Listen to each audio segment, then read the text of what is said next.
Is Hinduism the world's oldest religion? That's a question that gets asked a lot by believers, scholars, and especially people just beginning to explore Hinduism. The short answer? Yes, but with a few important clarifications. So let's unpack it. When most people say religion, they're thinking of a structured system with a founder, a holy book, a clear beginning. Christianity has Jesus, Islam has the Prophet Muhammad, Buddhism has the Buddha. Hinduism doesn't fit that model. It has no single founder, no one book.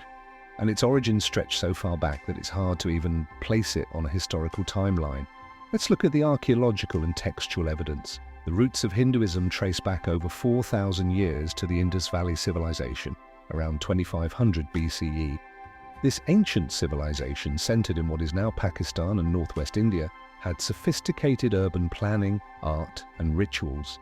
Seals found from that era depict symbols still used in Hinduism today, the swastika, for instance, which originally meant auspiciousness and well-being. Some seals even depict a yogi-like figure in meditation, possibly an early form of Shiva.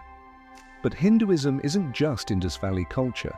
Around 1500 BCE, the Vedas, the oldest sacred texts of Hinduism, were composed in Sanskrit. These are some of the oldest religious texts still in use today. The Rig Veda, the earliest of the four, contains hymns, philosophical questions, and descriptions of deities that have evolved into modern Hindu worship. That means we're looking at a continuous tradition that's been evolving for at least 3,500 years.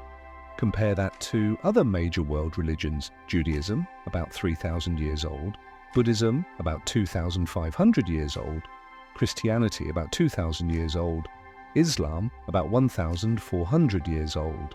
So yes, if you define a religion as a continuously practiced spiritual tradition with a shared set of stories, rituals, and philosophies, Hinduism is the oldest surviving one.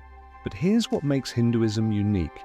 It never really started, it just kept becoming.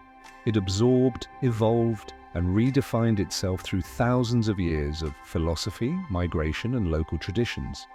It's also important to know that the term Hinduism itself is relatively modern. It comes from the Persian word Hindu, which referred to people living beyond the Indus River. The actual term, Sanatana Dharma, meaning eternal Dharma or eternal order, is how many Hindus traditionally refer to their faith. So rather than thinking of Hinduism as the oldest religion in a textbook sense, it's more accurate and more powerful to understand it as the oldest living spiritual tradition. One that never began because it was always becoming. And that matters because when you approach Hinduism, you're not just reading about ancient ideas, you're entering a river of wisdom that's still flowing today. This was Chapter 2 of our Unpacking Hinduism course, a full YouTube series designed to help you understand Hinduism from the ground up. If you haven't watched Chapter 1 yet, start there. What is Hinduism, really? If you're ready for Chapter 3, make sure to like this video, subscribe to the channel, and turn on notifications so you don't miss it. And if you learned something new or have a question about what we covered, drop it in the comments. I'd love to hear your thoughts and keep the conversation going. Let's keep unpacking it.